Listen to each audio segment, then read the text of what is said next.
meditaba esta semana, hay una frase que me compartió Ana y realmente me impactó. William Carey, el padre de las misiones, padre de los misioneros, padre de las misiones, dijo en una oportunidad: no tengo miedo al fracaso, tengo miedo a tener éxito en cosas que no son importantes. Y más allá de poder conocer la vida hoy por medio de la historia y lo extraordinario que fue este hombre, me llamó la atención porque muchas veces nuestro gran problema es no fracasar en la vida. Pero no fracasar en la vida en realidad significa tener éxito según Dios. Y el éxito según Dios a veces es muy diferente al éxito que el mundo ofrece. Él dice: yo no le tengo miedo al fracaso, tengo miedo a tener éxito en cosas que no son importantes. Porque muchas veces el enemigo, si no te puede detener, te va a empujar hacia un lugar en el cual sabe que te va a distraer. Muchas veces el enemigo se encarga de cambiar prioridades. Él va a poner en tu camino situaciones que buscarán desviarte. Dios tiene un propósito sobre tu vida. Sos depositario de un propósito sobrenatural para el cual es imprescindible que puedas caminar en el Espíritu. Sin el Espíritu no podemos vivir, experimentar y alcanzar el propósito sobrenatural que Dios tiene para cada uno de nosotros. Y vamos a leer en Lucas capítulo 4, versículo desde el 16, porque es interesante ver un poco de esto en Jesús. Jesús es nuestro modelo a seguir, es nuestro molde. Y vamos a leer estos versículos. Dice, voy a leer en la Reina Valera. Dice: vino a Nazaret donde se había criado, y en el día de reposo entró en la sinagoga conforme a su costumbre y se levantó a leer. Y se le dio el libro del profeta Isaías, y habiendo abierto el libro, halló el lugar donde estaba escrito: el Espíritu del Señor está sobre mí, por cuanto me ha ungido para dar buenas nuevas a los pobres. Me ha enviado a sanar a los quebrantados de corazón, a pregonar libertad a los cautivos y vista a los ciegos, a poner en libertad a los oprimidos, a predicar el año agradable del Señor. Y enrollando el libro, lo dio al ministro y se sentó. Y los ojos de todos en la sinagoga estaban fijos en él. Y comenzó a decirles: hoy se ha cumplido esta escritura delante de ustedes. Y todos daban buen testimonio de él y estaban maravillados de las palabras de gracia que salían de su boca. Y decían: ¿no es este el hijo de José? Jesús, en esta declaración, en esta situación, Él declara cabalmente el propósito de su vida. Él declara y Él puede decir con total libertad: hoy se ha cumplido esta escritura delante de ustedes. Yo soy el cumplimiento de esta escritura. Y yo quiero llamar tu atención en cuanto a la importancia de tener claridad de nuestro propósito. El tener claridad en nuestro propósito, cuál es el propósito que Dios ha determinado para cada uno individualmente, nos permite poder trazar las prioridades correctas Y las prioridades correctas nos permiten tomar las decisiones acertadas. Si nosotros no comprendemos cuál es el propósito de Dios para nuestra vida, vamos a caminar y muchas veces nos vamos a ver tentados a tener éxito en cosas que no son importantes o no son relevantes para el propósito de Dios. Y así es como muchas personas siendo depositarios de un propósito extraordinario, se pierden en el camino. Porque no han comprendido el propósito de Dios y por ende no han sabido, no han tenido sabiduría, no han tenido la capacidad de poner las prioridades correctas. Ahora es interesante el texto. Jesús dice que él empezó a leer el texto que lees, Isaías 61 para nosotros. Dice, el Espíritu del Señor está sobre mí por cuanto me ha ungido para dar buenas nuevas. Es decir, la unción del Espíritu Santo, la unción que viene del Espíritu Santo viene con un propósito determinado.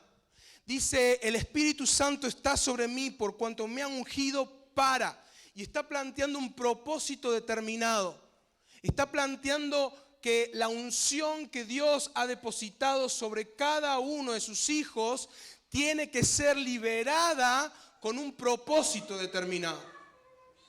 Ahora, es interesante que dice que cuando él termina de leer y él dice, hoy se ha cumplido esta palabra, esta escritura delante de ustedes, dice que todos lo veían y estaban maravillados por las palabras de gracia, es decir, porque percibían el favor de Dios en sus declaraciones.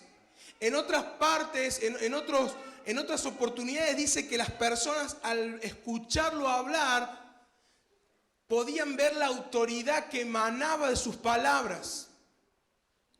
Y yo quiero llamar tu atención porque Dios ha depositado no solamente un propósito en tu vida, sino que ha depositado unción de parte de Él. Te ha capacitado para poder llevar adelante ese propósito. Pero tenemos que comprender cómo se llega o cómo llega Jesús a este momento en el cual Él declara que la unción del Espíritu está para llevar adelante la obra. Porque si nosotros logramos entender cómo es que Jesús llega a esta declaración, a esta comprensión de su propósito, entonces tal vez hoy podamos también tener luz acerca de qué es importante para que nosotros podamos participar, porque la Biblia dice que Él nos ha participado de la unción que Él tenía y que Él tiene o que es de Él.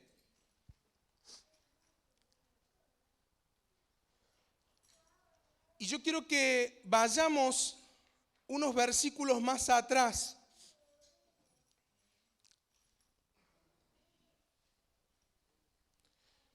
Dice allí, vamos a ir desde el versículo 1, porque este texto está en un contexto. Y antes de que Jesús logre expresar su declaración de propósito, ¿qué es lo que dice las Escrituras o decía las Escrituras acerca de Él? Pasan otros acontecimientos. Cuando la Biblia dice que las personas estaban asombrados, se maravillaban de las palabras que salían de su boca, es porque ellos percibían que atrás de esas palabras había espíritu.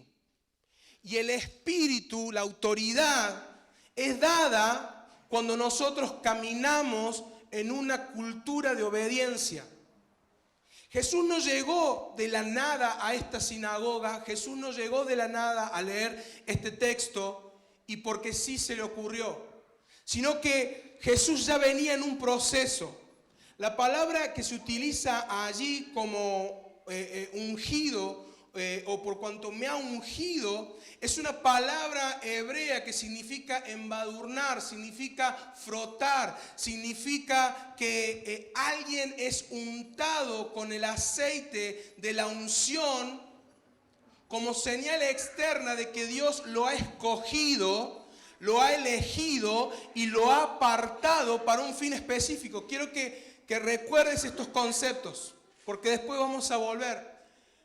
El término unción, y esto también lo vemos en el Antiguo Testamento, habla, ungir a un rey, ungir a un profeta, era derramar aceite, un aceite especial, no era aceite patito, no era aceite cocinero, era un aceite especial. Las instrucciones de cómo debía hacerse están en el Pentateuco. Y ese aceite era derramado, hablando, era una señal externa de que Dios había escogido, había seleccionado, había apartado a esa persona para un fin determinado. En otras palabras, Jesús estaba diciendo: el Espíritu está sobre mí, derramando su unción como señal de que me ha escogido, apartado, separado para dar buena a los... Y todo como sigue el texto. Ahora quiero que vayamos al primer versículo del capítulo 4.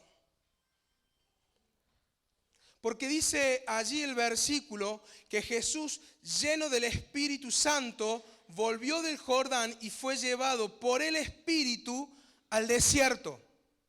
¿A dónde fue llevado? Todos conocemos el relato de la tentación de Jesús.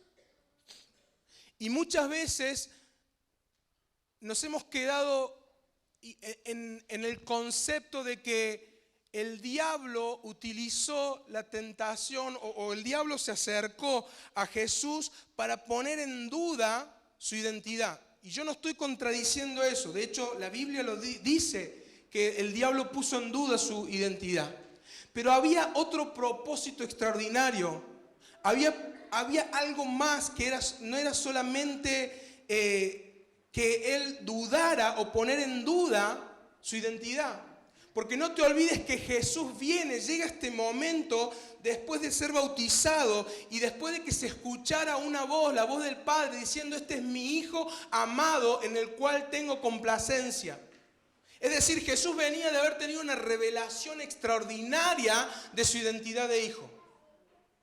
Pero no solamente eso, sino que dice que Él llegó a esta situación lleno del Espíritu Santo. Y dice Romanos 8 que el Espíritu Santo es el que da testimonio que somos hijos de Dios. Es decir, había algo más que solamente tratar con su identidad.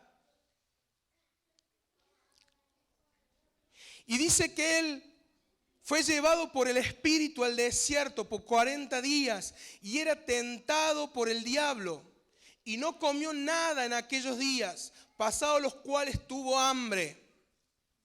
Entonces, ¿cuándo? Cuando había empezado a tener hambre.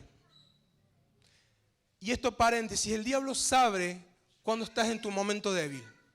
El diablo sabe cuando estás en debilidad. Y cuando estás en debilidad, él aprovecha para desviarte. Entonces el diablo le dijo: si eres hijo de Dios, di a esta piedra que se convierta en pan. Jesús respondiéndole le dijo: escrito está, no solo de pan vivirá el hombre, sino de toda palabra que sale de Dios. Y yo quiero llamar tu atención porque las tentaciones que el enemigo trae sobre Jesús nos hablan también de un propósito que había aquí. Y la primera tentación buscaba romper la relación de dependencia con el Padre. La primera tentación del enemigo a Jesús buscaba quebrar esa relación de dependencia entre Jesús y el Padre. Porque muchas veces el enemigo va a llevarnos a querer cumplir el propósito que Dios ha puesto en nuestra vida, promoviendo nuestras capacidades naturales, promoviendo la capacidad que vos y yo tenemos natural para hacer algo. El diablo le dice, vos tenés la autoridad y el poder para cambiar estas piedras en pan. Vos lo podés hacer, no es necesario. Pero Jesús le dice, en otras palabras, yo no dependo solamente de lo material. Mi mayor dependencia es en Dios. Yo dependo de Dios. No solo de pan vivirá el hombre, sino de toda palabra que sale de la boca de Dios.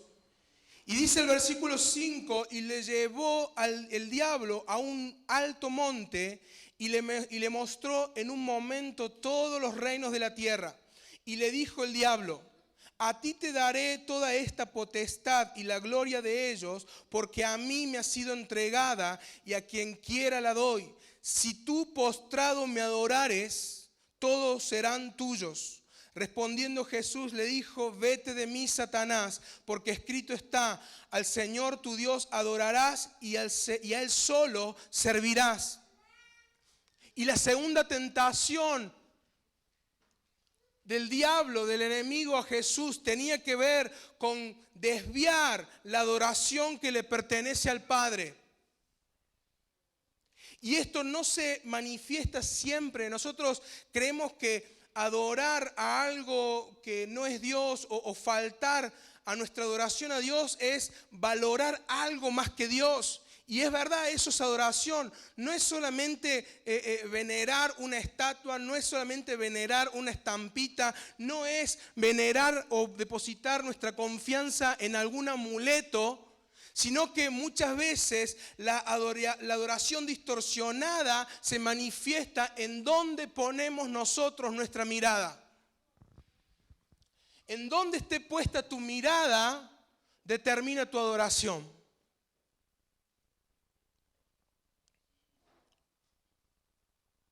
Y el problema con la adoración distorsionada es que los ojos puestos en lo que no es eterno redunda en buscar atajos para conseguir nuestras metas. Invertimos Mateo 6:33. Mateo 6:33 dice, busquen primeramente el reino de Dios y su justicia y lo demás será añadido. Cuando nosotros distorsionamos la adoración, nosotros ponemos nuestra mirada en lo temporal para querer conseguir algo que es eterno y eso es imposible. Y dice el texto, y le llevó a Jerusalén y le puso sobre el pináculo del templo y le dijo, si eres hijo de Dios, échate de aquí abajo, porque escrito está, a sus ángeles mandará acerca de ti que te guarden, y en las manos te sostendrán para que no tropieces con tu pie en piedra. Respondiendo Jesús le dijo, dicho está, no tentarás al Señor tu Dios. Y la tercera tentación tiene que ver con ir en contra de la soberanía de Dios. Porque dice que habla de poner a prueba. Y poner a prueba es someter a determinadas situaciones una cosa o alguien para averiguar o comprobar sus cualidades o comportamientos. En otra palabra o en definitiva es no confiar en Dios, poner a prueba, salvo que Dios te llame a ponerlo a prueba, salvo que Dios te invite, como en algunas pocas oportunidades en la palabra de Dios dice, póngame a prueba. Ponerlo a prueba sin la guía del Espíritu es no poder depositar confianza en Él. Es no poder confiar en su soberanía. Y a veces hacemos lecturas de las circunstancias que nos rodean erradamente porque no confiamos en su soberanía. Ahora, lo que está pasando acá para llegar al versículo 18 es lo que de alguna forma yo le llamo una batalla de doble propósito. Y yo quiero llamar tu atención de que Jesús fue al desierto por el Espíritu Santo. Dice que el Espíritu Santo lo impulsó al desierto. No dice que lo impulsó a ser tentado, lo impulsó al desierto. ¿Y por qué es importante que el escritor, que Lucas, no haya obviado ese punto? Porque yo quiero decirte que en cada situación de prueba o dificultad en la que te encontrás hay un doble propósito, hay propósitos encontrados. El propósito de Dios siempre va a ser promoverte a otro nivel de fe, a otro nivel de unción, a otro nivel de experiencia de intimidad con Dios. Pero muchas veces el diablo se va a aprovechar de esa situación para destruirte, para sacarte de carrera, para desenfocarte. Dice que el Espíritu lo llevó al desierto. Lo que está pasando acá es que Jesús está siendo probado por el Espíritu. Está siendo probado para ver en dónde están sus prioridades. ¿Dónde están tus prioridades? Cuando Dios te pone en la prueba, cuando Dios te lleva al desierto, cuando Dios te permite atravesar una dificultad, Dios quiere sacar a luz cuáles son tus prioridades. Porque para poder declarar Jesús, el Espíritu de Dios está sobre mí, por cuanto me ha ungido, Él tuvo que atravesar el desierto y atravesarlo en victoria. Pero para que vos y yo podamos atravesar las dificultades, aquello que Dios quiere utilizar para promoverte y aquello que el diablo quiere utilizar para sacarte de plano, de carrera, para desviarte, nosotros tenemos que tener en clara nuestras prioridades. Lo que le permitió a Jesús tomar las decisiones correctas fue saber para qué Él vino a la tierra. Tener una declaración clara del propósito permite establecer prioridades claras. Y con prioridades claras y correctas, uno puede encaminarse sin equivocarse a la consumación del propósito. Esto es como cuando, ayer le decía a los hermanos de Santa Lucía, hablando de otra cosa, esto es como cuando fui por primera vez a jugar al bowling.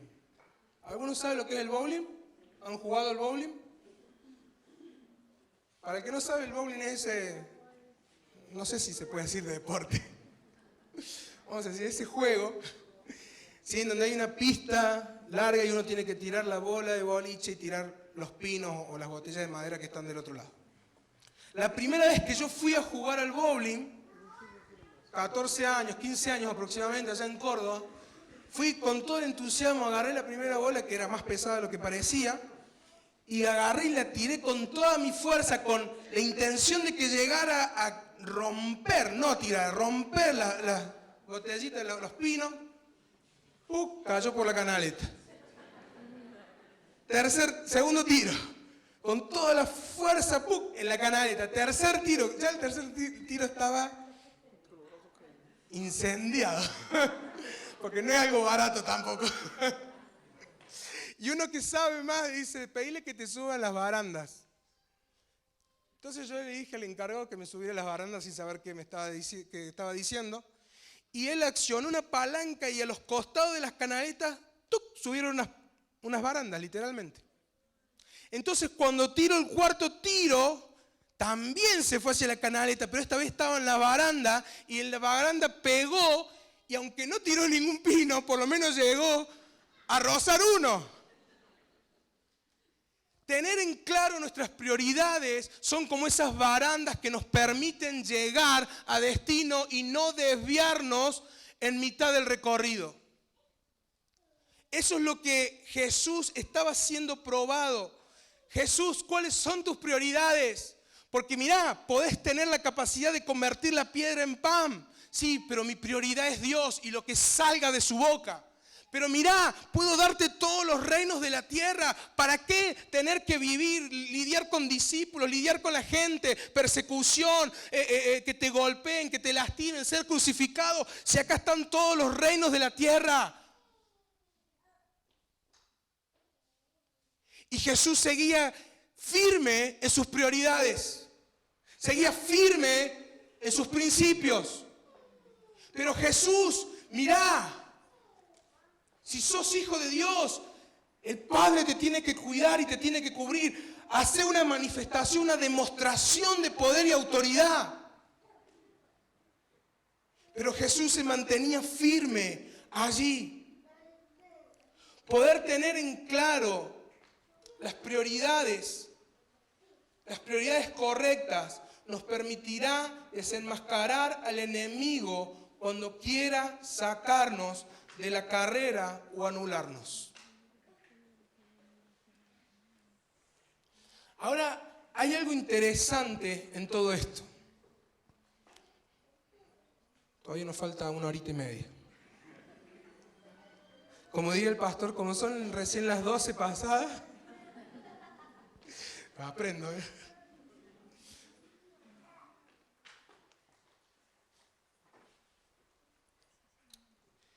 El gran protagonista en el desierto no es Jesús.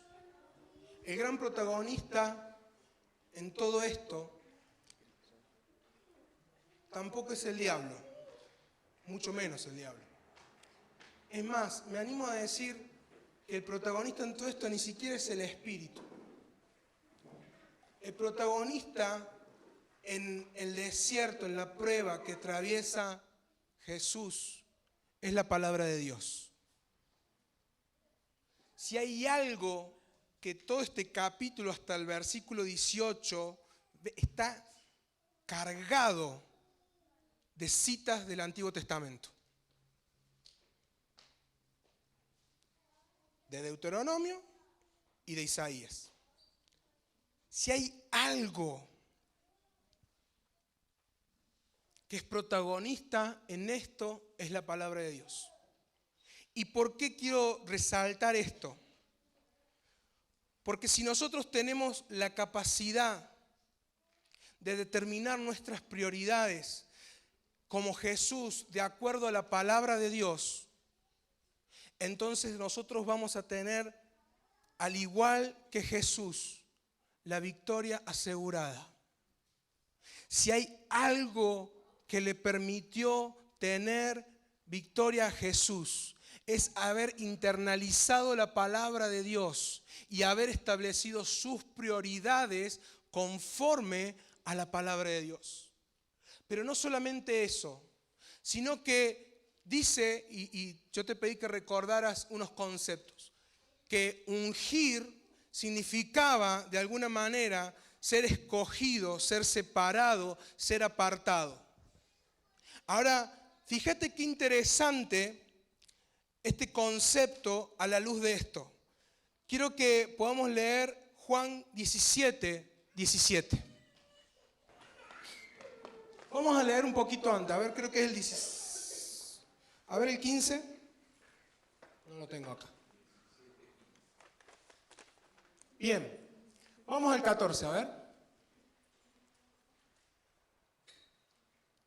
Dice, yo les he dado tu palabra y el mundo los aborreció, porque no son del mundo, como tampoco yo soy del mundo. 15. No ruego que lo quites del mundo, sino que los guardes del mal. 16. No son del mundo, como tampoco yo soy del mundo. 17. Santifícalos en tu verdad. Tu palabra es verdad. ¿Qué es algo que está santificado? Es algo que está apartado. Es decir, que podríamos de alguna manera parafrasear que ser ungido es ser apartado de la misma manera que ser santificado es ser apartado. La palabra, la intercesión de Jesús por nosotros en Juan 17, está diciendo el Padre, ellos no son del mundo, ellos van a ser aborrecidos por el mundo por mantenerse firme a mis mandamientos. Por mi causa van a ser aborrecidos, pero yo no te pido, Señor, que los quites del mundo, sino que los protejas del mal, los apartes del mal. Y que los apartes, los santifiques por medio de tu verdad. Tu palabra es verdad. Es decir, que la palabra de Dios tiene un efecto protector para nuestra vida. Si nosotros logramos trazar los principios en nuestra vida y determinar las prioridades de acuerdo a la palabra de Dios, dice la palabra que con el poder de ella nosotros podemos ser librados del mal y apartados del mundo, apartados de todo desvío hacia la consumación del propósito. Por eso me encanta haber descubierto que el gran protagonista de la experiencia de Jesús en el desierto es la palabra. Porque nos habla de la preeminencia que debe tener la palabra en toda situación, especialmente en las difíciles. Establecer prioridades en base a la palabra nos permite estar en el mundo sin ser del mundo. Nos permite ser la extensión de Jesús aquí en la tierra sin transar con lo que el mundo ofrece, sin ser influenciados, sin ser afectados por lo que el mundo grita, por lo que el mundo te ofrece, por lo que el mundo te enrostra.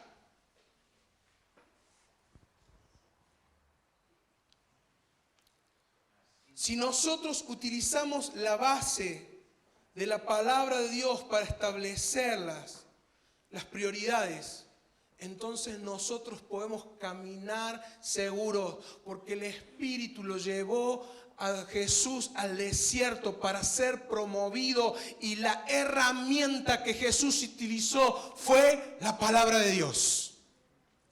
Entonces no tengas miedo de la dificultad. No es que somos insensibles, cortame acá que no siento nada. No estoy diciendo eso.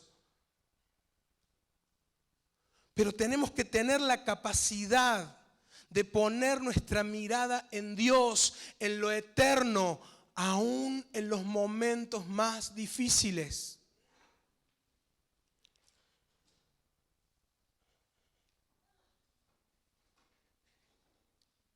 Por último, Jesús en el desierto no solamente ganó una victoria personal, no solamente demostró en dónde estaban puestas sus prioridades, no solamente hizo una demostración de lo que en la escuelita dominical llamábamos algo así como espadeo bíblico, no solamente derrotó al enemigo con el poder de la palabra, sino que Jesús abrió un camino en ese desierto para que vos y yo podamos pasar por medio de Él y salir vencedores, para poder declarar en unión a Él: el Espíritu del Señor está sobre mí, por cuanto me ha ungido para dar buenas nuevas a los pobres. Me ha enviado a sanar a los quebrantados de corazón, a pregonar libertad a los cautivos y vista a los ciegos, a poner en libertad a los oprimidos y predicar el año agradable del Señor. Jesús abrió ese camino en el desierto. Jesús cayó la boca del enemigo para que vos y yo podamos atravesar el desierto y salir promovidos bajo la unción del Espíritu para poder cumplir el propósito que Dios ha determinado para tu vida.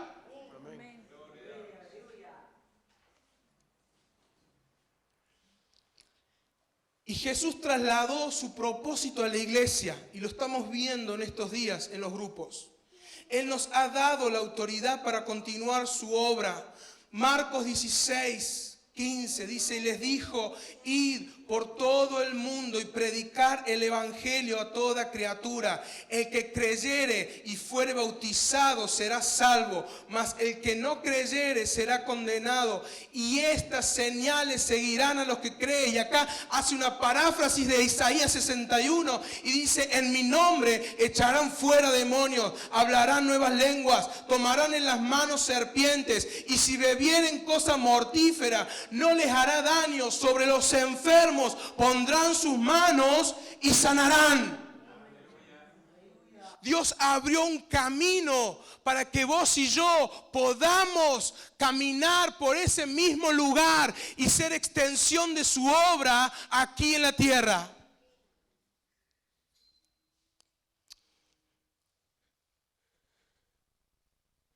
La conclusión es que vos y yo, así como Jesús llega a la sinagoga. Es interesante, dice que él tenía por costumbre. Él tenía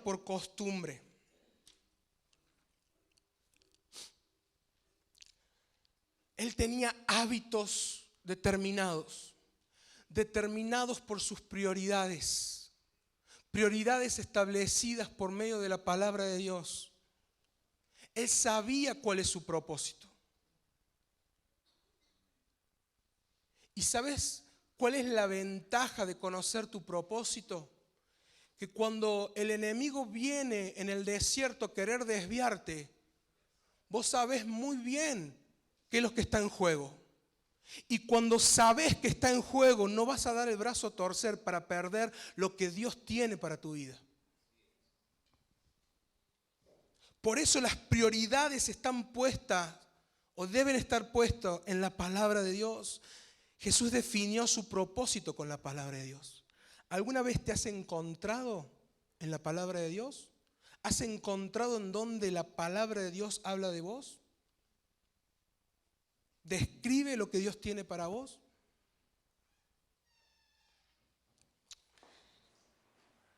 El desafío para nosotros es poder establecer prioridades de acuerdo a su palabra. De la misma manera que Jesús caminó con prioridades establecidas, y eso le dio autoridad para un día pararse delante de personas y decir: esta palabra hoy se ha cumplido delante de ustedes. Yo soy el cumplimiento de esta palabra. Y Dios ha depositado sobre vos un propósito. Y esta palabra está vigente para tu vida también. Dios ha derramado y quiere derramar unción sobre tu vida para que puedas llevar adelante tu propósito. Quiero invitarte a que te pongas de pie.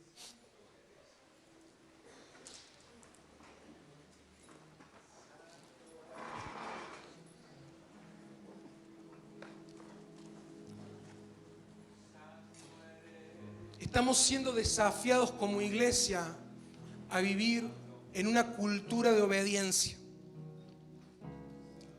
y saber poner prioridades correctas. Se van a transformar en las barandas que te van a permitir caminar en esa cultura de obediencia. Cuando esas prioridades estén puestas conforme a la palabra.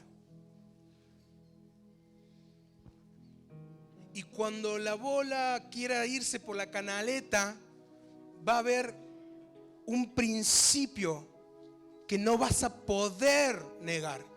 Va a haber un principio más fuerte que tu propia voluntad. Vas a querer derrapar en algún área de tu vida, pero va a haber un principio establecido por la palabra de Dios que te lo va a impedir.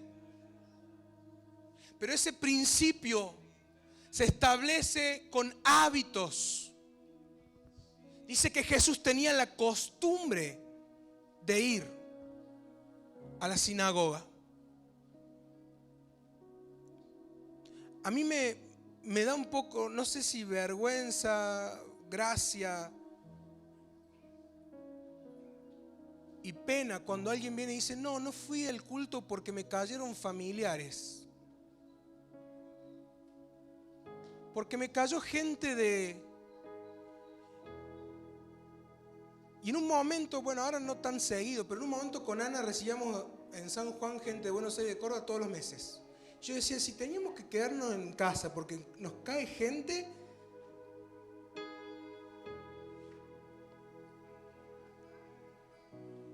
prioridades son prioridades. Y te estoy dando un ejemplo por dar. Ahora, el enemigo olfatea cuando hay alguien que empieza a caminar en el Espíritu. Por eso dice que Jesús fue llevado en el Espíritu al desierto. E instantáneamente todo el infierno, el diablo mismo en persona, dijo, no, esto es asunto para mí. Así que vos, temor, quédate acá, vos, incredulidad. No, yo tengo que hacerme cargo de esto.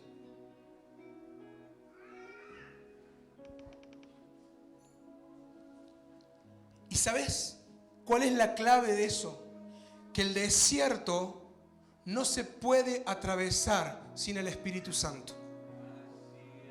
Jesús no se metió en el desierto porque se le ocurrió demostrar su valía. Jesús se metió en el desierto porque tenía su oído entrenado al Espíritu Santo. Y el Espíritu Santo lo llevó a ese lugar. Porque como te dije, había un propósito de promoción sobre él. Pero ¿sabes? Algo que recién me decía, ahí recibía de parte de Dios. El desierto se atraviesa en el Espíritu y para el Espíritu. El desierto se atraviesa en el Espíritu y para el Espíritu. Porque Jesús, dice la palabra, versículos más adelante, que salió en el poder del Espíritu del desierto. Él salió con una unción del Espíritu Santo que burbujeaba dentro suyo. Una unción que estaba buscando a un enfermo para ser sanado. Una unción que estaba buscando a endemoniados para ser liberados. El desierto se atraviesa en el poder del Espíritu y para los propósitos del Espíritu Santo. Dios te ha llevado al desierto donde estás. Oseas capítulo 2, versículo 14, dice, yo la seduciré, dice la NBI. La Reina Valera dice, yo llamaré su atención. Le llevaré al desierto y le hablaré. Pero he aquí yo la traeré y la llevaré al desierto y hablaré a su corazón. Otra vez el desierto y la palabra de Dios. Y no vamos a leer todo, pero mira lo que dice el 15. Y le daré sus viñas desde allí. Y el valle de Acor por puerta de esperanza. Fíjate lo que Dios va a hacer en el desierto. El desierto es atravesado en el Espíritu y para el Espíritu.